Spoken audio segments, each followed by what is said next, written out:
Elle est morte dans son lit, au milieu de la nuit, alors qu'il n'y avait personne. Le sang s'écoulait lentement, imprégnant le matelas, et du pus suintait d'une blessure à la cuisse que personne n'avait eu le temps de soigner. Lorsque son corps a été découvert, seule la partie inférieure de son abdomen était encore chaude. Le corps de l'héritière n'a été découvert que le lendemain matin. Elle avait utilisé son lit seule. La reine, qui ne s'était jamais mariée, observait une discipline stricte et rejetait tous les prétendants. Elle vivait dans la partie sud du palais, dans une aile où personne n'était autorisé à entrer sans y être convoqué. Elle avait manqué la messe du matin pour la première fois en 6 ans. Le serviteur qui osa entrer plus tard déclara « Je pensais qu'elle dormait, puis j'ai senti une odeur. » Selon la version officielle, elle souffrait d'une fièvre. Mais le médecin de la cour, Gaspard Delon, dans un rapport envoyé au conseil privé, déclara « La fièvre n'explique pas l'écoulement de pus, le gonflement du bas-ventre et l'odeur putride émanant des tissus génitaux. » Ce document fut caché dans les archives, mais une copie fut conservée.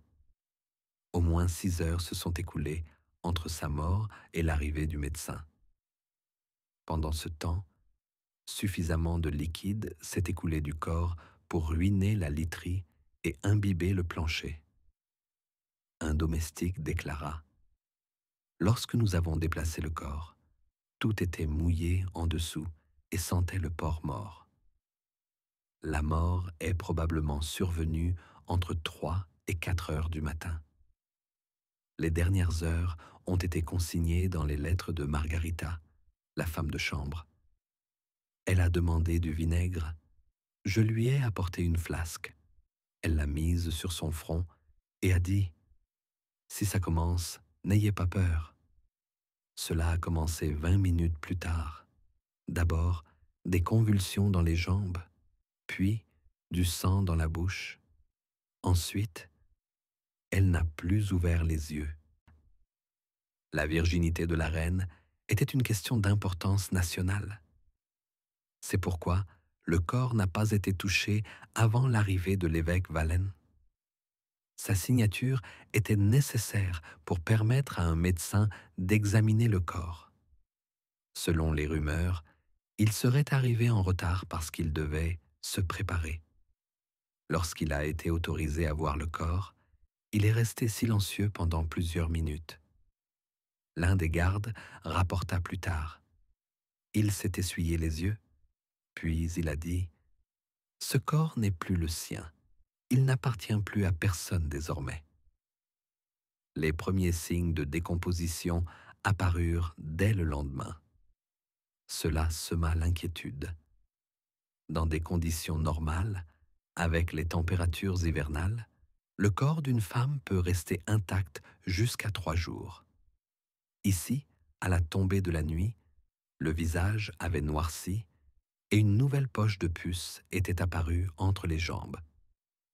Le médecin de la cour ordonna un examen de laine, mais une partie de la peau avait déjà commencé à se détacher. Le rapport d'autopsie, rédigé en secret pendant la nuit, indiquait « Les tissus génitaux sont lâches et saignent au toucher. À l'intérieur, on observe un gonflement et des signes d'hémorragie interne. Les ganglions lymphatiques inguinaux ont enflé jusqu'à atteindre la taille d'une prune. L'autopsie a révélé la présence d'un pus épais gris-vert. » Ces descriptions ne figurent pas dans les chroniques officielles. Officiellement, la cause du décès était une fièvre hivernale aiguë. Les rumeurs ne cessèrent toutefois pas. Au matin du 3e jour, les gens disaient sur les marchés que sa débauche l'avait tué. Le greffier du monastère de la Sainte Trinité écrivit « Ils disent que le corps ne pouvait pas être lavé. L'eau commençait à sentir mauvais et à noircir lorsqu'elle touchait la cuisse. » Les tentatives pour préparer le corps en vue de l'enterrement échouèrent. Tous les linges utilisés pour envelopper la défunte commencèrent à noircir en moins d'une heure. Le vin que le prêtre avait versé sur sa tête coula sur sa poitrine, puis sur son ventre, laissant des taches noires. Lorsque la novice junior retira le deuxième drap, elle s'écria « Elle bouge ». Cela fut consigné dans le journal de la mère supérieure. Le conseil de la cour discuta de la possibilité d'embaumer le corps.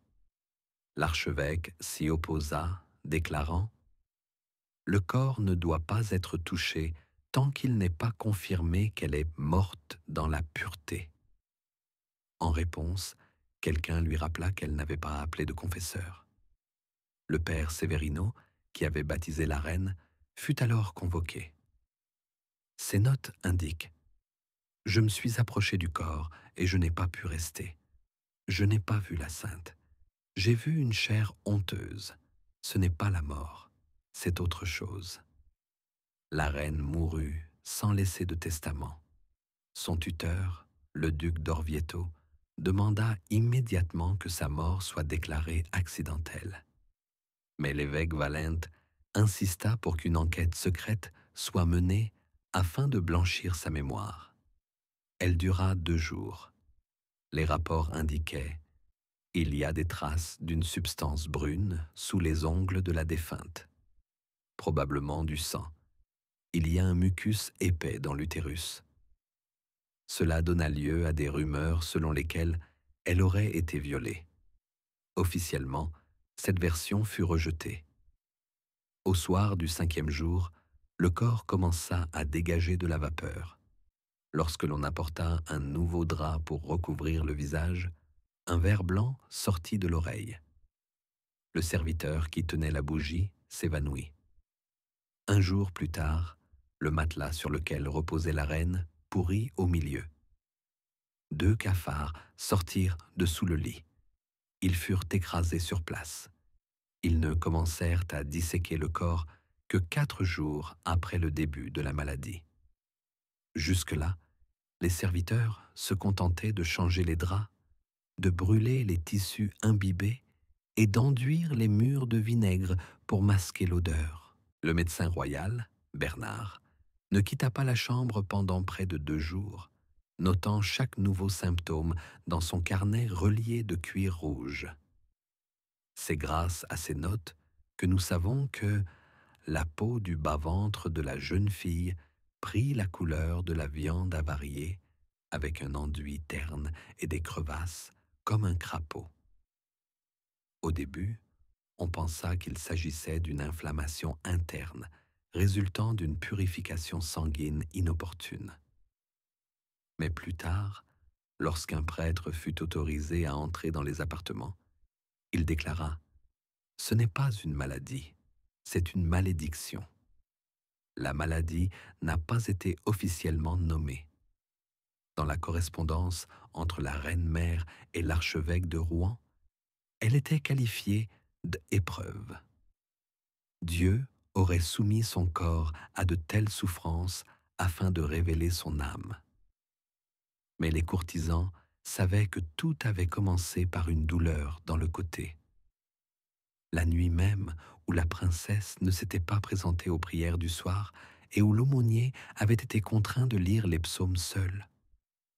Le serviteur qui lui apporta de l'eau dit qu'elle se tenait le côté et murmurait « Ça brûle à l'intérieur ». Le matin, elle ne se leva pas. Le soir, elle se mit à crier. Puis, elle commença à évacuer un liquide trouble mêlé de sang. Il fallut brûler la literie, remplacer le matelas et faire bouillir le treillis en bois dans un mélange de miel et de bouillon de laurier. Bernard écrivit « La 2e nuit, fièvre. Son corps est sec, mais son aine est collante. La douleur s'intensifie. L'aine était la source de la puanteur. Ils la lavèrent avec du vin, la frottèrent avec du vinaigre et appliquèrent des bandages imbibés de miel et d'huile. Mais la peau commença à peler. puis à noircir. Cela provoqua la panique. La princesse était toujours consciente. Elle murmurait les noms de femmes de sa famille décédées depuis longtemps, demandait de l'eau, mais ne buvait pas. Parfois, elle chantait. Plus tard, cela fut attribué au délire. Lorsque l'archidiacre fut appelé, il écrivit. Elle parlait clairement, comme si elle n'était pas malade. Elle a demandé que ses sous-vêtements soient brûlés, que l'évêque ne soit pas autorisé à entrer et que personne ne regarde sa blessure. Il ne l'écouta pas. Dans la soirée, il tenta d'examiner lui-même le corps, mais fut arrêté par des cris hystériques. Un serviteur rapporta qu'elle crachait au visage de quiconque s'approchait du lit sans permission. Ses mains étaient encore fortes. Pendant que les serviteurs nettoyaient les murs et que le cuisinier lavait la vaisselle à l'écart du reste de la maisonnée, la reine-mère convoqua 4 médecins. L'un était herboriste, le deuxième seigneur, et le troisième un ancien alchimiste qui avait été expulsé de l'université. Ils ne furent pas autorisés à entrer dans la chambre. Ils s'agenouillèrent simplement dans la pièce voisine et reniflèrent le tissu apporté du lit. L'un d'eux, François de Puy, déclara « Ce n'est pas une maladie, c'est la décomposition. Cela se produit lorsque la mort est déjà là, mais que l'âme s'accroche encore. » Il fut plus tard expulsé pour blasphème. Le 5e jour, la pièce était remplie de mouches. On les chassait avec de la tanésie, mais elles revenaient sans cesse. À cause de cela, il fut interdit d'ouvrir les volets. La pièce devint sombre. Les serviteurs se mirent à prier. L'un d'eux, selon les rumeurs, se pendit dans l'écurie, un autre disparut. Personne ne voulait plus apporter d'eau ou de linge. Seul un frère de l'ordre des silencieux restait à la porte. Il s'appelait Michel. Il ne disait rien, se contentait d'apporter des bols et de repartir. Ils avaient peur de lui, mais il ne mourut pas. À ce moment-là, le corps de la jeune fille commença à dégager une odeur qui se sentait jusque dans le couloir. La reine-mère ordonna de recouvrir le sol de paille, de couvrir les portes de tissu et de placer un bac rempli de charbon et d'encens contre le mur. Lorsque le légat d'Avignon arriva, il ne put entrer. La lettre envoyée au pape ne contenait qu'une seule phrase. Elle n'accepte pas les bénédictions. Cette phrase fut interprétée de différentes manières. Certains pensaient que la princesse était tombée en disgrâce. D'autres croyaient qu'elle résistait au diable. Le 6e jour, du pus apparut. Au début, il n'y en avait qu'un peu sur les bandages, puis sur les draps, puis sur les linges. Un liquide noirâtre coulait de son entrejambe. L'un des médecins le compara à un bouillon d'oignon cuit dans un bouillon de viande. Il ne fut pas rappelé. La panique éclata. Les personnes en deuil furent renvoyées. Le cardinal tenta à 2 reprises d'effectuer un rituel de purification, mais il perdit connaissance à chaque fois. Certains y virent un signe, d'autres dirent que l'air était contaminé. Il y avait un bruissement dans la pièce. Plus tard, les domestiques affirmèrent que c'étaient des vers. L'un d'eux, nommé Raoul, dit avoir vu quelque chose de blanc ramper sous le drap. Il fut fouetté pour avoir menti. Mais il mourut plus tard de fièvre, et ses paroles furent prises au sérieux. On commença à asperger la pièce d'eau bénite tous les soirs, mais le bruissement ne disparut pas. Parfois, la princesse elle-même murmurait quelque chose. Lorsqu'elle ouvrit les yeux le 7e jour, elle avait des cernes sous les yeux et les lèvres gercées. Elle ne reconnut pas sa mère. Elle dit seulement « Je suis toujours là. Pourquoi ?» Plus tard, elle perdit à nouveau connaissance. Le 8e jour, du sang commença à couler de son corps, de son entrejambe, le long de ses jambes, sur les draps. Ils essayèrent de l'arrêter en appliquant des linges et de la poudre faite de cendre, mais en vain. L'un des moines écrivit plus tard dans une note: Seuls ceux qui avaient été exécutés et n'avaient pas encore été enterrés avaient cet aspect. Il ajouta: La chair du sang royal ne devrait pas pourrir. Mais elle pourrit. De plus en plus de gens se mirent à répéter cela. Dans les couloirs du palais, les gens murmuraient: Dieu s'est détourné. Le père de la princesse était en voyage, mais il reçut des rapports. Des lettres lui faisaient état d'une mort mystérieuse, de souffrances inexplicables et d'un miracle ayant l'effet inverse. Il retarda son retour. Certains dirent que c'était par peur, d'autres dirent que c'était par honte. Lui-même écrivit: Si elle meurt, sa mort doit être sacrée, sinon tout s'effondrera. Cette phrase fit plus tard l'objet de discussions lors de conseils secrets. Personne ne comprenait ce que signifiait « sinon ». Mais il était déjà trop tard. Le 9e jour, elle était méconnaissable. Ses yeux étaient enfoncés, ses cheveux tombaient, sa poitrine s'était affaissée, du sang coulait de son nez, sa langue était enflée. Lorsque Bernard essaya de l'appeler, elle se détourna, mais son visage n'était pas calme, il ressemblait à un masque de souffrance, et le sang continuait de couler. Le 10e jour commença dans le silence. Personne n'entra dans les appartements avant midi. Les serviteurs se contentèrent de déposer de l'eau et de l'encens à la porte. Mais l'odeur était déjà perceptible dans l'aile la plus éloignée. Même les fenêtres de la chapelle commencèrent à être fermées. L'un des jeunes chanteurs, nommé Jean, s'évanouit en passant devant la porte. Il fut traîné par les cheveux et sommé de se taire. Le corps de la princesse ne bougeait pas. Seules ses lèvres, sèches et gercées, bougeaient de temps en temps. Elle n'ouvrait plus les yeux, mais elle respirait encore, légèrement, avec un sifflement, comme une flamme qui s'éteint d'elle-même.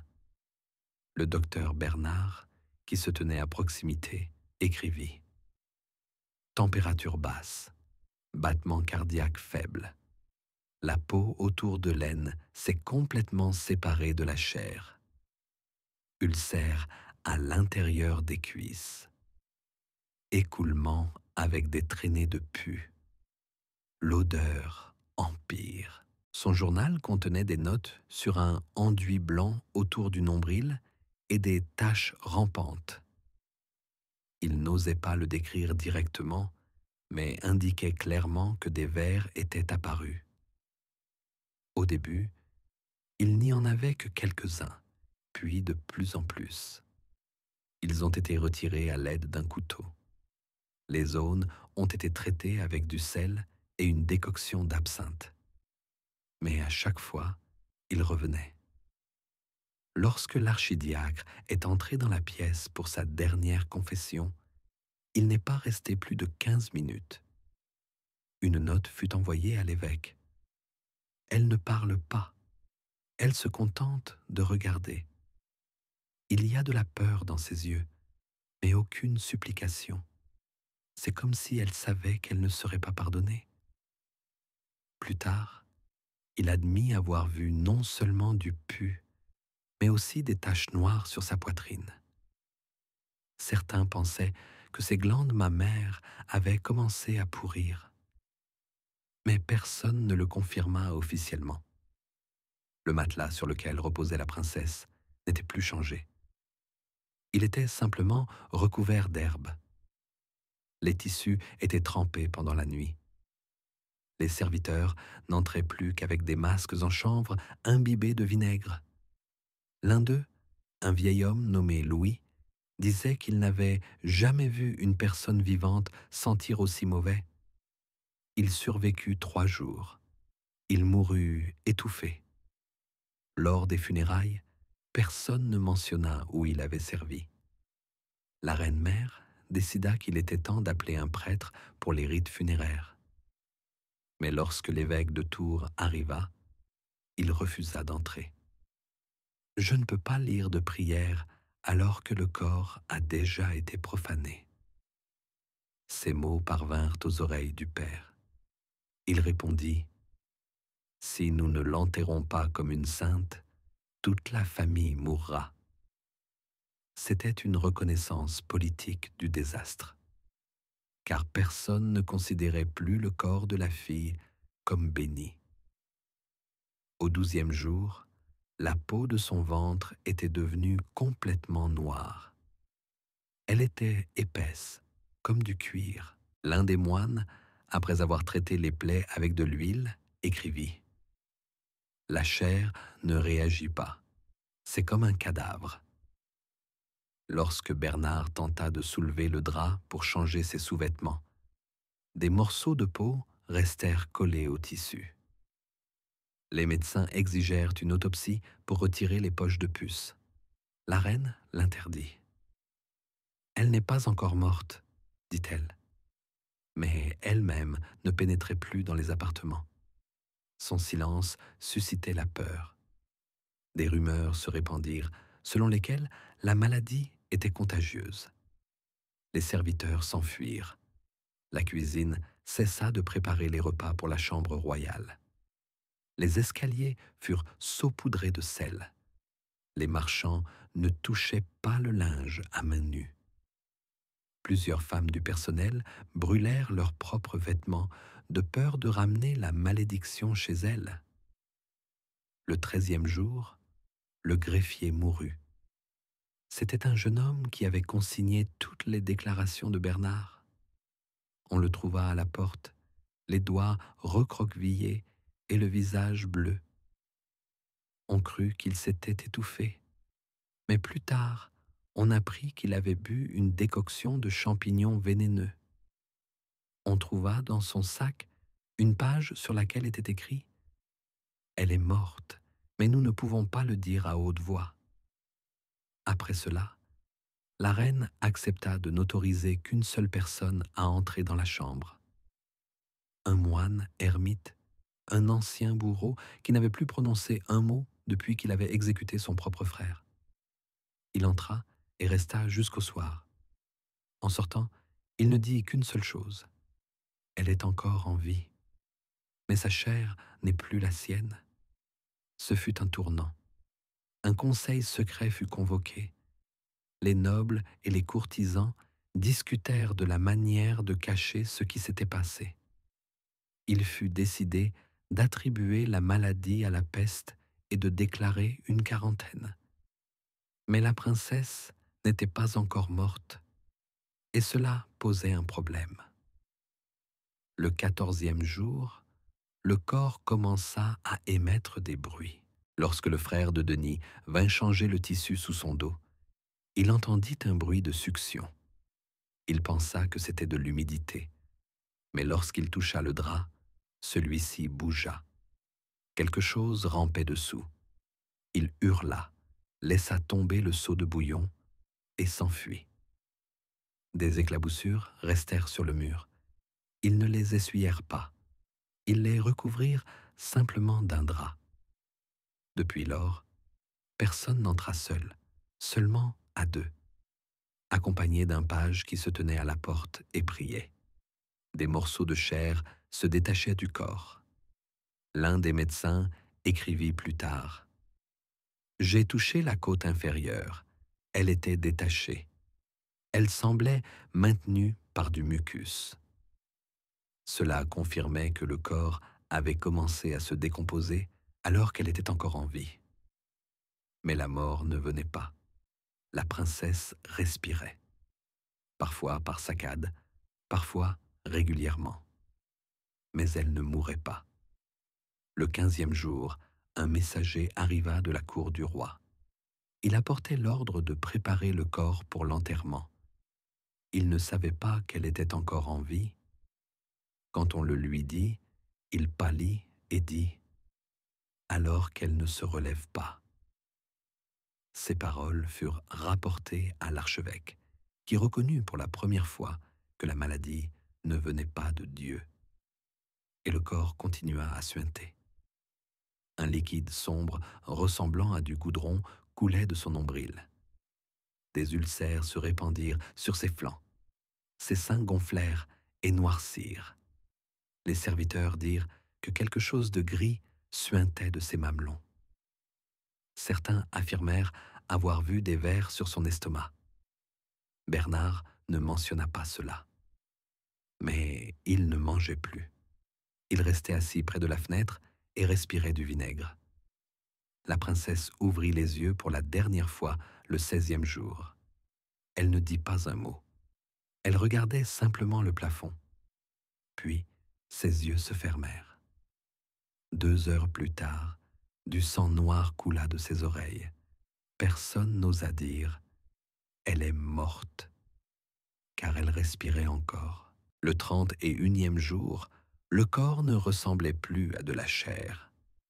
Il gisait dans un profond creux de paille pourrie qui était changé 6 fois par jour, mais qui devenait toujours noir et commençait à fumer. Quelque chose entre du lait et de la résine coulait sous son ventre, avec des pellicules comme celles d'un œuf pourri. Ceux qui osaient s'approcher le faisaient le visage couvert et portaient une croix de cuivre, des herbes ou un récipient rempli de sel. Mais même eux ne restaient pas plus d'un quart d'heure, sinon ils commençaient à suffoquer, à perdre leur coordination et à tomber dans un état de stupeur. Un frère tomba directement dans son lit. Il fut traîné dehors et mourut 2 jours plus tard dans la fièvre, sans avoir repris conscience.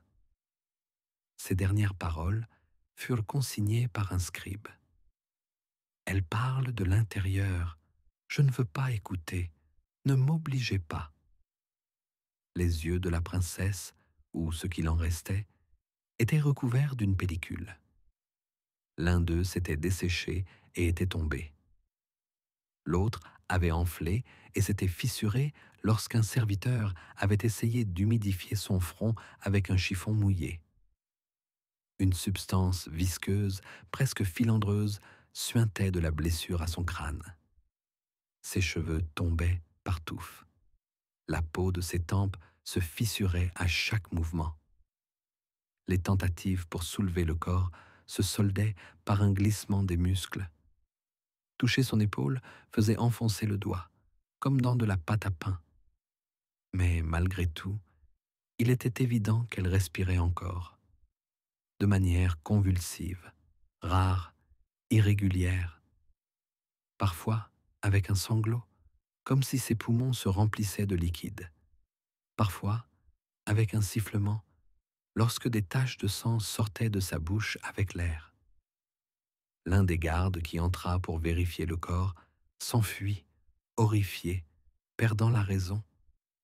Elle est vivante, et il y a quelqu'un d'autre là-dedans. Le 38e jour, un conseil secret se réunit dans le palais. Parmi les personnes présentes se trouvaient le chancelier, 2 archevêques et un confesseur personnel qui avait été tenu à l'écart du corps pendant 2 semaines. La décision fut unanime.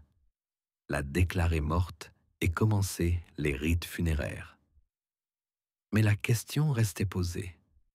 Comment toucher un corps en décomposition, mais qui n'était pas mort? Les tentatives pour apporter un récipient contenant de l'encens échouèrent. L'odeur se mélangeait à la puanteur de la décomposition, au point que même un médecin expérimenté se mit à vomir. Les fenêtres furent condamnées. Il faisait sombre dans les chambres, même pendant la journée. Il n'y avait ni pouls, ni respiration, mais tout le bas-ventre continuait à suinter. Des caillots ressemblant à des vers s'écoulait entre ses jambes. L'un des copistes nota que de minces créatures blanches, ressemblant à des larves, apparurent du périnée et commencèrent à se répandre sur les draps. Un jour plus tard, les murs de la pièce étaient recouverts d'une substance visqueuse ressemblant à des traînées de vin aigre. Au 40e jour, le corps éclata. Il ne s'agissait pas d'une autopsie, il avait éclaté sous la pression interne. Quelque chose tomba de la déchirure sur son côté. C'était de forme ovale, purulent, avec des morceaux de tissu. Cela fut rapporté par 2 témoins, dont les lettres furent brûlées par la suite. L'un d'eux écrivit « Je ne sais pas ce que c'est, ça respirait ». Il fut décidé de ne pas toucher le corps. Il fut recouvert de 9 couches de tissu imbibées d'une décoction d'écorce de chêne, de cendre et de miel. Des sacs de sel furent placés dessus, mais le liquide continua à imprégner le revêtement.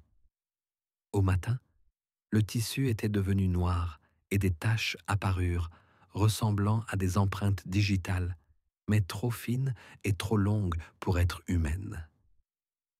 Lorsque la mère supérieure du couvent, où la princesse devait être enterrée, apprit la nouvelle de sa mort, elle refusa d'accepter le corps.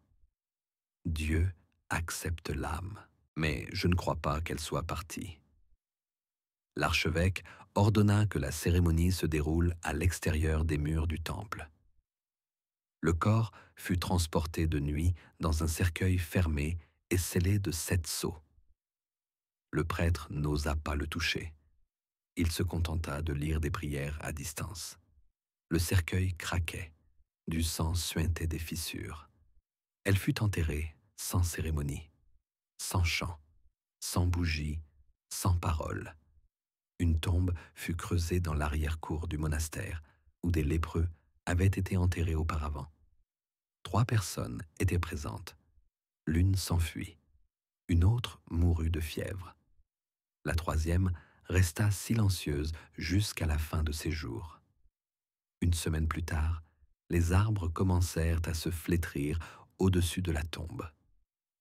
L'un des moines écrivit « Les oiseaux ne volent pas au-dessus de cet endroit.